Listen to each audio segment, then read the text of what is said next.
Hello all of you, welcome to my channel. तो आज मैं आपको बताने जा रही हूँ मूंगफली पाक की रेसिपी, जो कि जन्माष्टमी को बनाया जाता है क्योंकि इसका कृष्ण जी को भोग लगता है। तो ये देखिए, सबसे पहले हमने खोए को भून लिया है। खोए भूनने के बाद चीनी की चाशनी रेडी कर ली है। ये देखिए, चीनी की चाशनी रेडी हो चुकी है और हम मूंगफली का पाक बना रहे हैं। तो हम इसके लिए मूंगफली को भूनते हैं। भूनने के बाद उसके छिलके निकालते हैं। छिलके निकालने के बाद उसको मिक्सी में पीसते हैं, थोड़ा सा ही पीसते हैं। ये देखिए, ऐसे पीस लिया है हमने।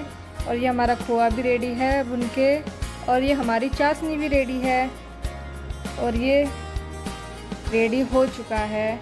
अब हम एक थाली में घी लगाएंगे ताकि ये चिपकेगा नहीं। ये देखिए, घी लगाने के बाद अब हम इनको मिक्स करेंगे। ये देखिए, चाशनी में सबसे पहले खोए को डाल दिया है। अब इसको हम अच्छे से मिक्स करेंगे। ये देखिए, इसको इसी टाइप से आपको मिक्स करना है। पहले धीरे धीरे करो, इसमें एक भी गुठले नहीं पड़ने चाहिए, बिल्कुल अच्छे से हो जाना चाहिए। ये भुन रहा है, ये देखिए अच्छे से मिक्स हो रहा है। बिल्कुल इसी टाइप से मिक्स होना चाहिए, इसमें एक भी गुठले नहीं रहने चाहिए।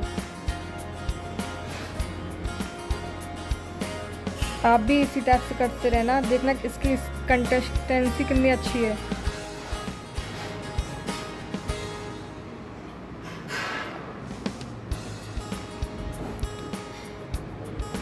ये मिक्स हो चुका है।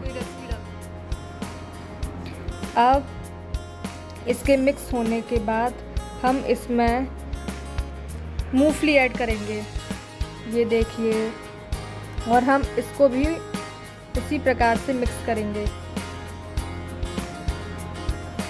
ये देखिए, अब हम इसको मिक्स करते हैं। ये बिल्कुल अच्छे से मिक्स हो जाएगा। ऐसे मिक्स करते करते ये गाढ़ा होता जाएगा। आप भी इसी तरह से मिक्स कीजिएगा। ऐसे ही मिक्स हो जाएगा। ये हो गया ना बिल्कुल गाढ़ा।